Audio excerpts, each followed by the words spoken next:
Hello, I'm Greg Sadler, and this is number 7 in a new series of videos shot specifically for people who are carrying out self-directed study in philosophy, whether they're lifelong learners or students enrolled somewhere that want to supplement the curriculum that they're getting.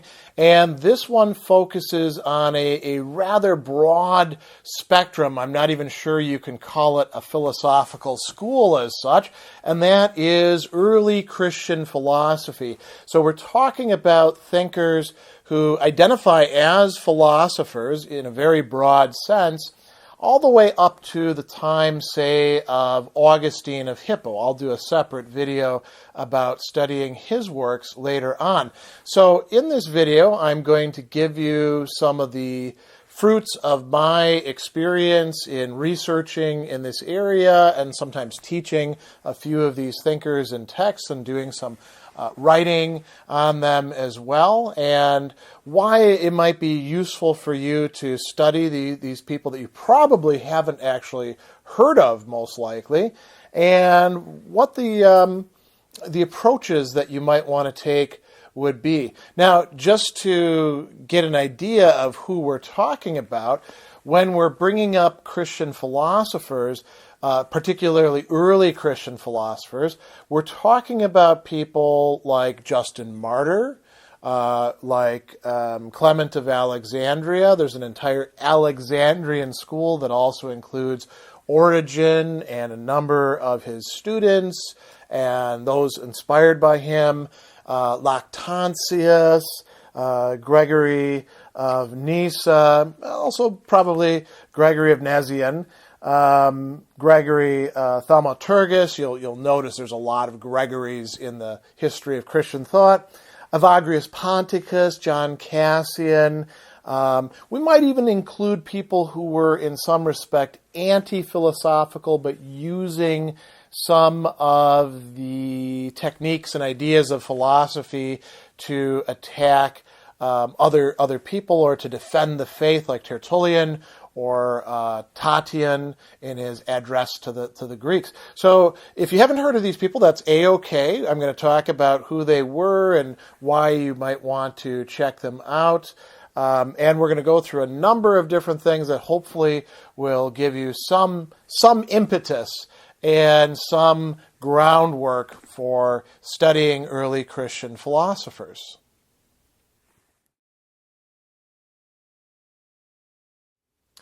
Early on in every one of these videos, I address a very important question, a totally legitimate question.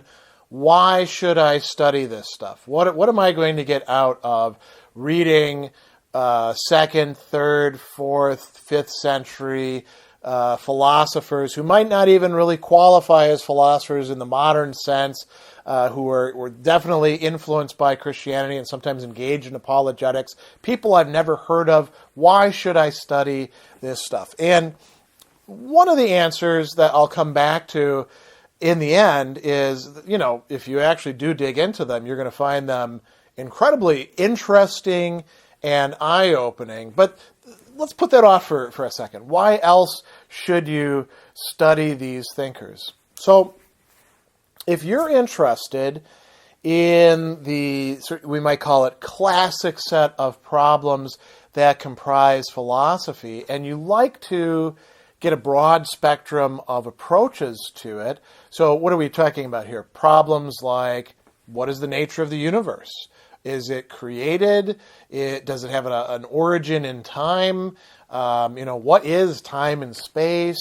These cosmological questions. Obviously questions about, anything dealing with religion, but also questions dealing with what we can call the anthropology of the human person. What is a human being? And do we have free will or not? What is the nature of moral goodness and evil? How should society be organized? These are all classic philosophical questions. We can add to them questions of epistemology. What is knowledge? How do I know things? What is truth? How can I be sure about anything? And we can even think about questions dealing with philosophy and its own history and relations between philosophy and other important aspects of culture or other disciplines. All of these are discussed in one way or another by figures within this long tradition of early Christian philosophy that feeds in later on to the figures that were a little bit more experienced in talking about and in researching and reading. So let me jump into that next as another reason why you might want to read, say, Justin Martyr or Lactantius or Origen or Clement of Alexandria. So in the early Christian period in terms of philosophy, which usually for most textbooks ends up beginning with Augustine, which is actually a little bit late, right? And then talks about, say, Boethius and goes into, well, there's the Dark Ages, but at least there's, Scotus Erigena, and maybe they'll talk about Alcuin, the monk, and the Carolingian Renaissance. And then we get to these luminaries like Anselm and Abelard, and perhaps some of the other monastic writers. And then we get to, of course, Thomas Aquinas and Bonaventure, and now we're in the High Middle Ages. Well, these early Christian writers had an influence on those later Christian writers. Not surprisingly, because they were part of culture. And in the monasteries, the monks were not only copying out, Seneca and Cicero and Ovid and all these other pagan authors. They were also copying, for example, John Cassian. Benedict of Nursia suggests in his rule for his monks that they ought to read John Cassian. So, of course, you need copies of John Cassian. And Cassian is referring back to other people and using concepts coming from other people. So it's kind of helpful if you want to understand all these interesting references in later thinkers to know who these people are. And they, as they were rediscovered by later modern philosophers, some of them will get referenced as well. And if you don't know the references, well, you can't really understand what those discussions are bearing upon. They're part of the culture of late antiquity. And that's another reason why it's worth knowing them. There's a lot of ways in which we present ancient philosophy as if it's, these five big schools, the Platonists, later on including the Neoplatonists, the Aristotelians, the Stoics, the Skeptics, the Epicureans, and then there's a few minor other things. And there's a few Jewish thinkers on the side, like Philo of Alexandria.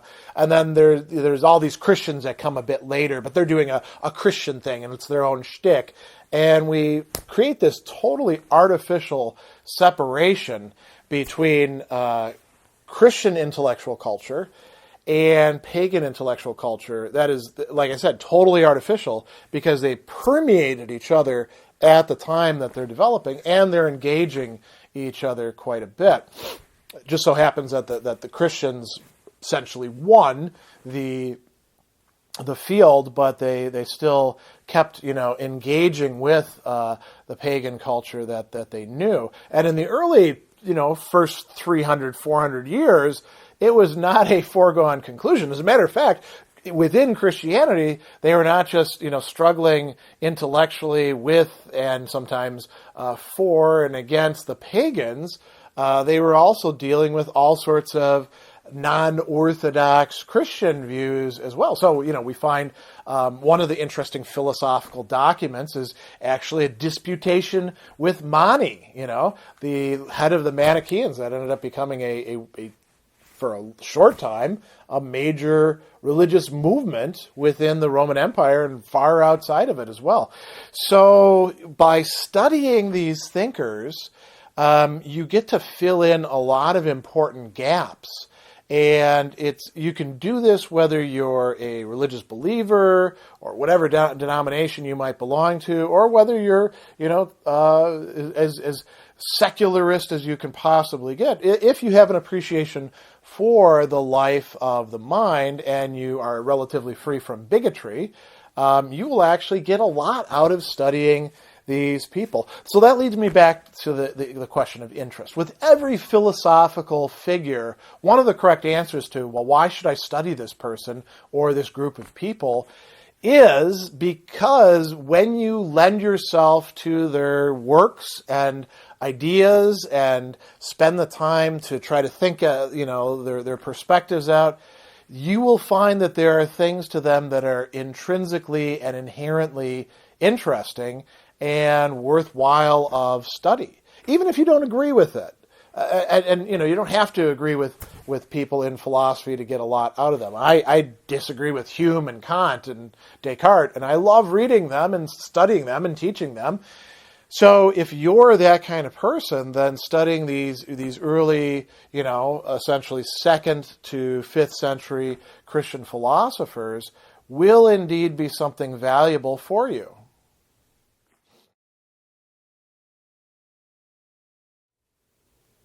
Before we get into the deeper and perhaps even more interesting questions having to do with methodology and assumptions and how not to trip yourself up and what to keep in mind and context, we do have to talk about some practical questions that have to do with books themselves.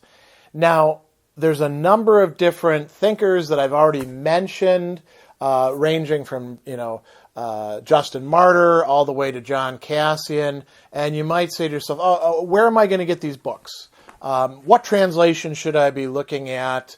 And is there any good secondary literature out there about this and about the idea of Christian philosophy in general? So there's a lot to talk about there. First off, in the video description, if you scroll down, you click the show more, you will see a listing of different thinkers who are worth checking out. This is not a comprehensive list. But they're people who you should take a look at. Now, which translations? That's an interesting question. When it comes to this, my view is whatever translations you can get your hands on, because these are not thinkers who people are paying an awful lot of attention to and continually retranslating the way they do with, say, Plato or Aristotle or even these days the Stoics. They're a bit more of a backwater, so you got to use the translations you can find. Many of their works, fortunately, can be found online, but you can also purchase them. One of the things that I have that I actually am quite happy about that I bought, there are these books, and these translations are quite old and sometimes a little bit tendentious. But there's these ante-Nicene and post-Nicene fathers series, and it's got a lot of these Christian philosophers in there. Not necessarily all of their works, and those are kind of nice to have. I managed to pick them up, the entire set, for $200 when normally it costs, I think, about $1,300. A lot of libraries have those. And you can also find many of these works in other places. If you can read Greek or Latin, another major source to go to that these translations were using as their source texts is the Mene Patrologia. Mene was the name of a monk, and the Patrologia, the logoi of the fathers, the paters. There's a Patrologia Latina and a Patrologia Graeca. Those are online as well. I hope still. It's been a while since I looked at it, and you never know if sites are going to be taken down. But that can be fun to dig around in. That takes a little bit of research skills to do. Now, when it comes to secondary literature, there are a few relatively new studies out in the 2000 teens that would be worth checking out because they deal with this thematically. One is George Karamanolis's The Philosophy of Early Christianity. that's worth taking a look at. Anthony Meredith's Christian Philosophy in the Early Church, not bad as well.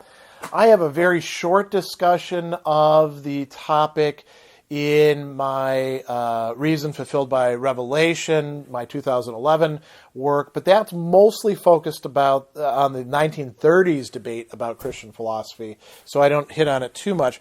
But I do want to mention one person who was heavily involved in that debate, Etienne Gilson. This is actually one of the books that he wrote during the debate. This is his Gifford Lectures, The Spirit of Medieval Philosophy. This really only talks about the early Christian philosophers thematically in the first 2 chapters, but there's some good notes in here. He's more interested in talking about the Middle Ages and in dealing with things thematically, so it'll come up from time to time. But he also has this really great, and I have the French, the English translation is just Philosophy of the Middle Ages. I have the French copy of it. La philosophie au Moyen Âge des origines patristiques à la fin du IVe siècle. From its patristic origins, and he really means it. So the first 130 pages or so is devoted to early Christian thinkers. So that's quite good as well. I will mention that Cobbleston does have a chapter in his medieval philosophy volume about these thinkers. It's about 30 pages or so. It's just called The Patristic Period. And it's not particularly good, but it at least tells you who's who and where they fit in. A couple other works that are worth bringing up. So this is a fairly recent one, 2016, One True Life. This is about the Stoics and early Christians. It really only touches on one thinker who we're interested in, and that's Justin Martyr, one of the first Christian philosophers. But it's worth checking out. Richard Sorabji's Emotion and Peace of Mind, From Stoic Agitation to Christian Temptation, is quite good as a study in general, and it does have some good final chapters that discuss these things. Chapters 22 through 25 are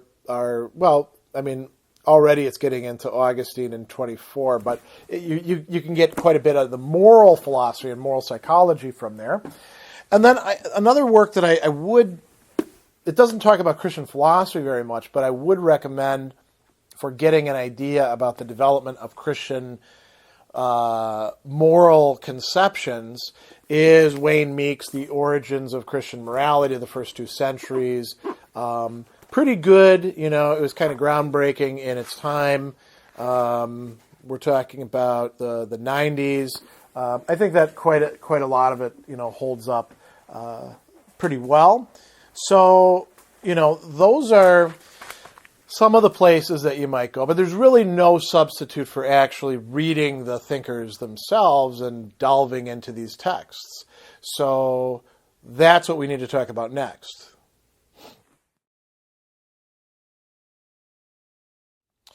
So another practical question having to do with books is, right, where do I start? Who should I read? What texts ought I be focusing on? And I want to put one worry aside right from the beginning.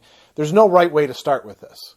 And there's no prescribed order that you have to read these texts in. You're not going to screw up your education by beginning with the wrong person or missing a text or something like that. I personally would say that a natural place to begin is by looking at Justin Martyr's First and Second Apology, because he's one of the earliest Christian self-identified philosophers. And, if you know your ancient philosophy, you'll recognize the other schools that he's talking about. So you've got at least some idea about where he's saying Christianity fits in and adds something to the picture. You've got some basis to start with. And then another good work that I would say maybe is the next one to read would be Lactantius. And, his major work is the Divine Institutes, but I wouldn't say start with that. I would say start with this shorter work that's really quite interesting on the wrath or on the anger of God, because, again, he's doing the same thing that Justin Martyr is. He's arguing for a Christian position, and he's positioning it in relation to these other ancient philosophy schools, in this case the Aristotelians and Stoics and Platonists and Epicureans, and he knows their positions quite well. And then he's saying the Christian idea or Christian approach is going to incorporate what's right in these and then go beyond them by introducing new sources and new insights and things along those lines. And he has a very interesting position on whether God gets angry or not. One that I think is a bit counterintuitive for many present-day Christians. So that might be another reason why it's worth checking it out. He's also an early thinker as well. And then Clement of Alexandria, definitely somebody that you want to read. I would say read his Stromata. He has some really interesting insights about the nature of the human person. He says that one way that we're made in the image of God is by being musical. I mean, that's a mind-blowing idea, isn't it? And he spells it out there. He also talks about ancient Greek philosophy as being a preparation for the gospel for the Greeks, the way that the Hebrew scriptures were for the Jewish people who would later become Christians, right? The converts. So that's a really interesting idea as well. I think that you read those three, and then maybe add to it Origen's Against Celsus, because Origen, major early theologian of the Alexandrian school, he is writing against this pagan philosopher Celsus, who is criticizing Christianity. So Origen is using Christian ideas, but also using philosophical reasoning and all sorts of other ideas coming from pagan philosophy to argue for the reasonableness of Christianity.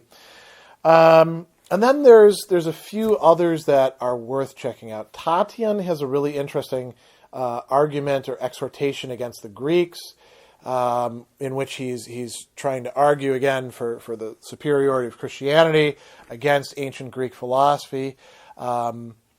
But the other two thinkers that I think you should probably check out early on are two who do a lot with what we call moral psychology and ethics, and also are very interested in the issue of free will, too.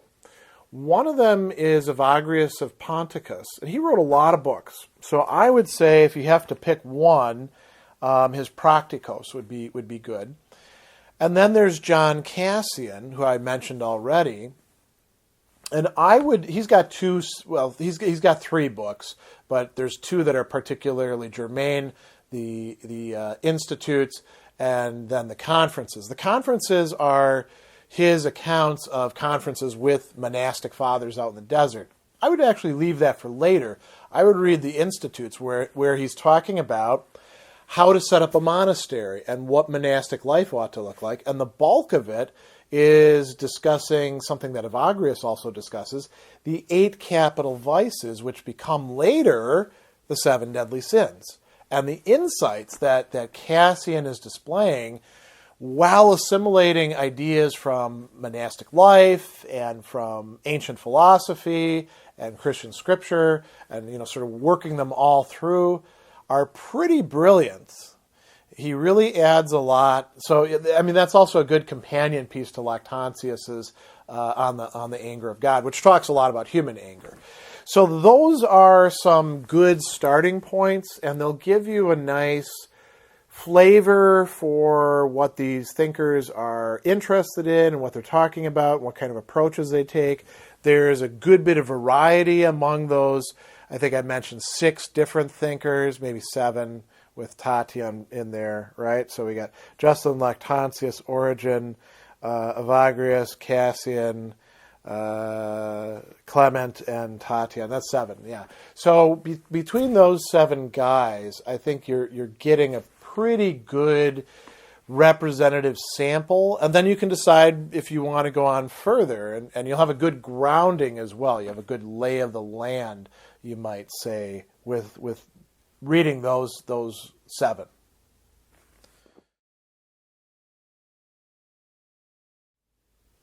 Now, as you're approaching these works, there are a number of things that you want to keep in mind having to do with their culture and historical context and the, you might say, grand picture preoccupations and motives of doing that kind of thinking and work, and the backgrounds of these people as well. So to begin with, one thing that you really want to keep in mind is that some of these Christian authors didn't start out Christian.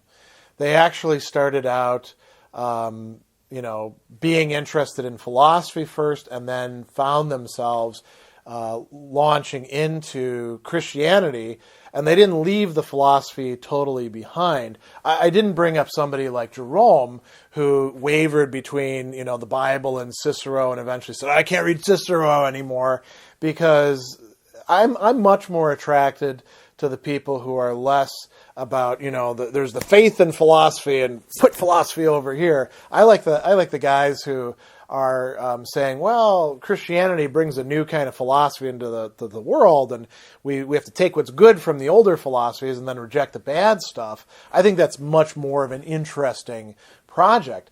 And so, Justin Martyr, for example, is a convert, right? So he actually talks about that in his Apologies and in his another dialogue to Trypho, right? So that's important, and you've got to also place yourself in the frame of mind where, like many of the other ancient philosophies, and even other things that were not considered, philosophy by us, but were adjunct to philosophy, like medicine or literature or history. These were understood as a way of life, and Christianity was not just a new way of life where you turn your brain off. It was taking, it was for some people, right? Just faith, no reason. And your Tertullian, what does Athens have to do with Jerusalem? Most of these early Christian philosophers didn't take that approach. Like I said, Clement of Alexandria saw Greek philosophy as a preparation for the gospel. They are trying to take what's good in this very broad ancient culture that many of them were incredibly steeped in and well trained in. Some of them were rhetoricians, some of them were philosophers, some of them were other professions. And then they've got Scripture. And it's good to keep in mind that our notion of the Bible, as a book, is incredibly anachronistic. There was never a book. It was ta biblia, which means the books, right? If you actually crack open a Bible and you start reading around, you will be, if you haven't been already, incredibly impressed by just what a diversity of genres you're talking about. You've got these, read, Numbers or Leviticus, and you're like, holy crap, that's a lot of laws, a lot of commandments there. And then read Judges, and you're like, whoa, this is like adventure stories, crazy epic stuff about, Samson and beating up the Philistines. And then read the wisdom literature. And the wisdom literature itself isn't just like Proverbs and Ecclesiastes and Job, which are incredibly philosophical. It also includes things like the Song of Songs, which reads like an erotic letter to somebody. And you're like, what exactly is going on here? And then you've got these interesting narrative works like Ruth. You've got all these prophets saying interesting things, some of which you're like, man, I don't understand any of these references, and it doesn't really seem to mean that much. And then others, you read Amos, and you're like, whoa, that stuff about injustice and oppressing the poor, that is as applicable today as it was back then. This is amazing stuff. So these early thinkers were being confronted with that, and they're trying to, sort of bring together a new synthesis that would manage to take the insights coming from Scripture, including all the stuff having to do with this Jesus fellow who shows up and starts teaching, and then people eventually are saying, this guy's God. And he's teaching not in an extremely straightforward way. Well, when he is quite straightforward, it's really tough stuff to hear, right? Teaches through these parables and signs, and people are like, well, what does that mean? And what's going on with this? So these are things that people are puzzling out. And there wasn't a rigid distinction, as it turns out later on, between okay, so here on this side is philosophy and the life of reason. Here on this side is theology and the life of blind faith. That's a nonsense idea that comes from later crappy writers from the Enlightenment who had axes to grind. There always will be, and there always have been, some people who do treat things that way. Even in the High Middle Ages, you have Peter Damian saying even grammar is a tool of the devil, right? But they're the exception rather than the rule. If you look at these early Christian thinkers, they were thinkers. They were attempting to think out the world in new circumstances within an ever-changing culture that had already now hundreds of years behind it, and they're trying to make a new way of life, a rational, coherent way of life out of it. And so they're doing philosophy. Philosophy back then essentially meant a not just intellectual exercise, it meant a way of committing yourself and living things out. And Christianity comes to be viewed as one more philosophy among others. As a matter of fact, once monasticism becomes a real going concern, so we're talking about sort of the end of this era moving into the early Middle Ages, what the monks were doing was often called Christian philosophy. Philosophy is a way of life. So that's one thing that's going on. Another thing that you could say is a key part of their motivations is engaging in polemics. There is a lot of shared cultural space. People are jockeying for position in it. There are current, pagan philosophers out there claiming that this new religious point of view is actually irrational and doesn't make sense or is bad for the empire, which is one of Celsus's claims. And it's actually one of the things motivating Justin Martyr to write his apologies, saying that Christianity is actually good for the empire in some ways because the Christians are being persecuted. So there's all of that going on, all of this engagement. And then there's also what we can call intra-Christian struggles and rivalries. They're trying to clarify what their beliefs actually are.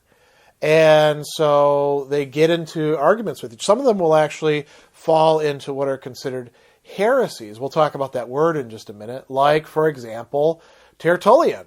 He is an extreme rigorist. He argues against these other positions. Eventually he becomes a Montanist.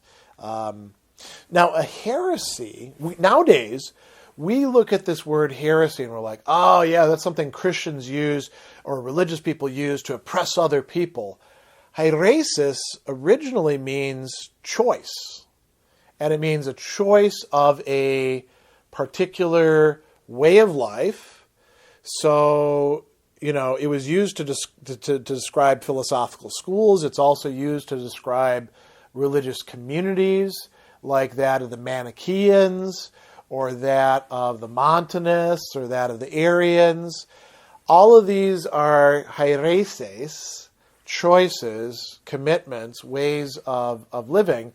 And a good part of early Christian thought, the Orthodox thought, that we're talking about here, is aimed at combating what they view as erroneous understandings of not just Christianity, but the things that it bears upon, like the notion of whether we have free will or not, or whether the incarnation matters or doesn't matter, or whether, what is God like? Is God finite, infinite? All of these sorts of things are issues that they're hashing out, and they're not just doing it in theological councils.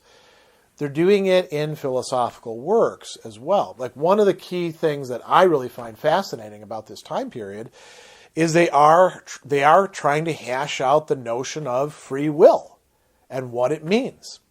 So these are all background assumptions that you want to keep in mind. As you're reading these thinkers, you should assume that they probably know more about ancient philosophy than you likely do as a reader, and that they had access to texts that we no longer have, texts from the Epicureans or the Stoics or the Skeptics, or even lost works by other Aristotelians or Platonists. The last thing I want to say about this is that there's a prevalent misinterpretation that will say, early Christian thought is all basically Neoplatonist. They just took Plato and they got his thoughts through these, watered down glosses on him, and then they just assimilated it because they like Plato better than the other thinkers. Again, when you go back to the text and you read it, you see that is just not the case at all. They often did say, well, Plato is closest to what we're doing, but they also appropriated things from the Stoics. They took on some things occasionally from the Aristotelian tradition. They're pretty conversant with the history of philosophy. This notion that they were just like, grafting Christianity onto Platonic philosophy, pure nonsense. They did, in fact, engage with a lot of the Middle and Neoplatonism of the time, which itself was incredibly eclectic.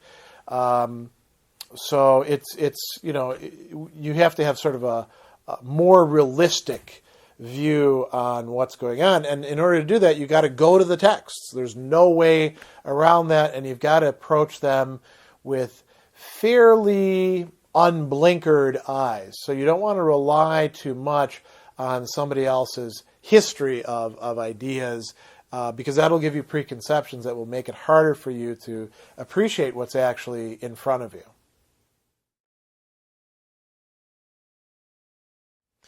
I also think it's important to give a bit of advice that stems from the, let's call it, genres or contexts of these works. Philosophy is an interesting field in that despite the attempts of some people to try to say philosophy has to be done in this format, all you got to do is read a little bit in the history of philosophy to realize that that's complete nonsense. Anybody who's trying to sell you the idea that philosophy has to be done in the form of the treatise or the dialogue or the academic article is either stupid or intellectually lazy or trying to sell you something or puffed up with pride or whatever. There's something wrong going on there. And so, when it comes to these sorts of texts, you'll see them doing some of the same things that we see other ancient philosophers doing, writing dialogues, for example, but also writing longer treatises that are arranged in books. A book would be a scroll, and then there'd be chapters within the book. But they can be incredibly diverse in their approaches to things. So you'll find actual dialogues where people are talking with each other. Sometimes they're more literary, sometimes less so. I did mention that account of the argument between a philosopher, I want to say it's Athenagoras, and Mani, as an interesting example of a kind of dialogue. It's supposed to be like an actual transcript of a debate. Apologies are another thing. We've got this term apologetics, and nowadays it's come to mean something like starting from the standpoint of faith and just trying to find arguments for it to convince people. But an apology originally was a defense speech, Socrates' apology, right? is Socrates defending himself. And Justin Martyr's apologies are his attempt to defend the Christians against Roman officials who don't really understand what the Christians believe and stand for. So he's trying to explain to them why the Christians are not an actual threat to the Roman Empire and don't deserve persecution. There are a number of other interesting formats. The one thing that I think you want to keep in mind is you're looking at this stuff not so much to try to appreciate the prose itself or the format. There is one exception to this that I'll mention. Well, there's two exceptions to this that I'll mention in just a minute. You're looking at it for the content. You're looking at it for what they're actually saying. So don't allow the genre or the style to lead you off track. If you think that there's too many scripture quotes sprinkled in there, don't worry about those the first read. Don't worry about that. Just go on to the philosophical content, the real meat. Now, I mentioned that there are a few exceptions, and I was only going to talk about two that are particularly noteworthy in pre-Augustinian writing, because Augustine himself is an amazing writer. One would be Lactantius. Lactantius is a wonderful writer in Latin, well worth reading and studying for his own sake, but also for the sake of the ideas. And then there's, of course, John Chrysostom. If you know what Chrysostom means, it means golden mouth. The guy who could really talk well.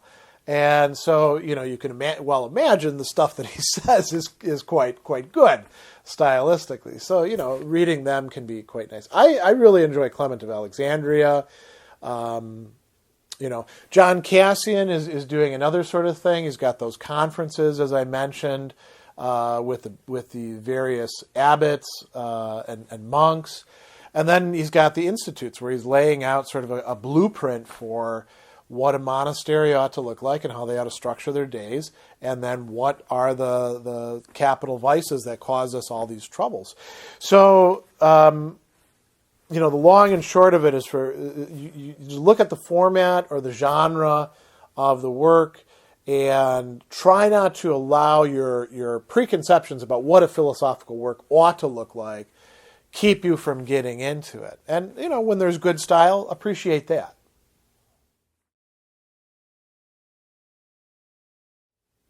I do want to, once again, give a few cautions about what not to allow yourself to get drawn into or too worried about, because it'll get in the way of reading and appreciating and understanding the works. You can certainly, come back to them and bring all these preoccupations if you want to, but I think on a first read, it'll be helpful for you to suspend or bracket or put them aside. So the first one is, is this stuff philosophy at all? Because it doesn't fit a definition of philosophy that that you're used to. So if you, for example, came up in a sort of philosophical tradition where you were told that having any sort of faith commitments nullified it as philosophy, you're really going to have to put that aside, or you can't read this stuff effectively. Because philosophy, if we think about philosophy's history, it's extraordinarily broad. There is no consensus agreement on exactly what counts as philosophy, what doesn't count as philosophy.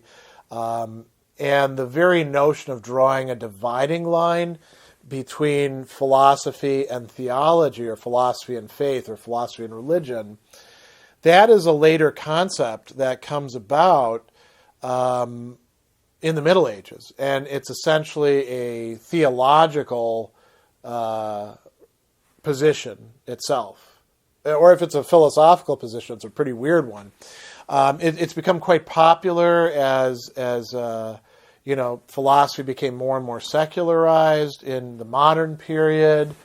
But it's, it really represents a set of dogmatic assumptions that do need to be called into question when we look at the broad history of philosophy and what's counted as philosophy. Because if you think that having any sort of religious commitments precludes you from doing philosophy, then Aristotle isn't philosophy, nor is Cicero, nor are any of the Stoics, nor is Plato. Nor is Descartes, nor, you have to leave so much aside. You have to throw out basically all the babies with the bathwater, and you're just left with a crappy bathtub. So that's one big one right there. You also probably don't need to know in and out, every one of the philosophical schools or thinkers that these people are engaging with. So you don't have to track everything down. As I've said so many other times with other traditions and thinkers, expect to read and reread and reread and get more and more out of it each time. So you can slowly build up the network of the interconnection, what we call intertextuality, where texts are referring to other texts and philosophers to other philosophers. So that is another key issue. The other thing to keep in mind, too, is I think a lot of people, they worry when they're reading religious thinkers, well, what if I don't believe? Or what if I'm actually like a committed atheist? Or what if I belong to a different religion? Is this going to pose a problem for me? And some people, I think, are actually afraid that they might get converted. That could happen through reading these people, right? But more often it's a matter of like coming to them already kind of on guard and suspicious and not wanting to see where the thoughts go and being a little bit too prone to say, aha, that's just their religious commitment there. Well, I'm not saying you can't do that. You're free to do whatever you want, but if you approach things with that sort of mentality, you won't get out of it what other people do. You don't have to believe in any of this stuff in order to recognize the interesting approaches and value of these texts and thinkers. I mean, any more than you have to like buy into dualism to appreciate Descartes, or accept Kant's distinction between the phenomenal and the noumenal in order to appreciate Kant. And I think it's interesting. There's people who are more willing to give a non-religious philosopher the benefit of the doubt to see where they're going than they are with religious philosophers.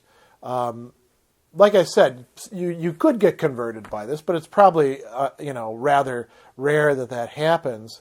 And if it were to happen, it would be because of some inherent rationality of the ideas. Because all of these people are indeed philosophers. They are devoted to the life of the mind. They think that God gave human beings rationality for us to use it.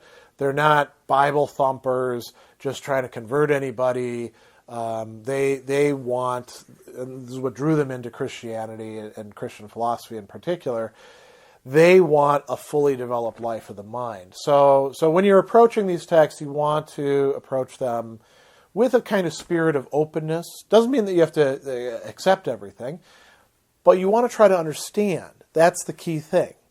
Understanding, not agreement, not even necessarily appreciation, but understanding is really critical.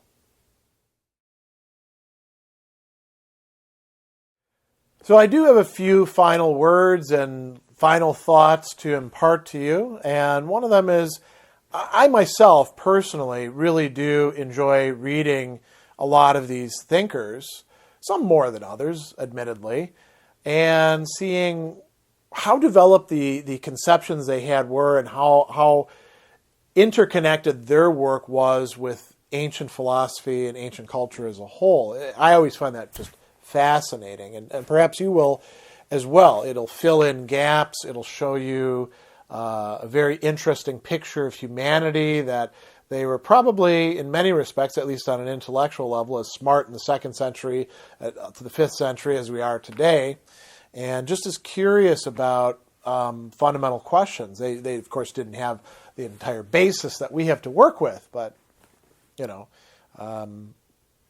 they really did have quite a lot to draw upon.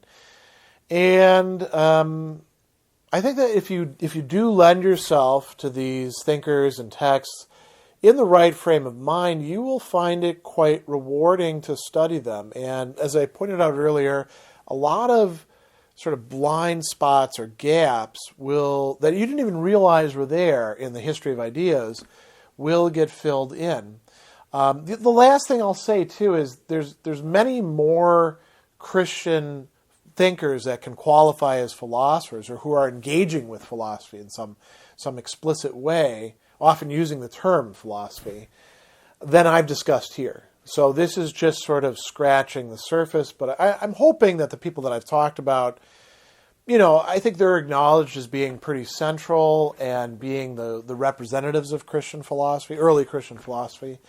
So, I'm not steering you wrong with that, but there's a lot more, if you're going to do self-directed study in this, that you would want to explore more obscure figures, going deeper into some of them, and seeing the connections between them. So that's what I'll leave off with. The great task ahead of you if you take this challenge on.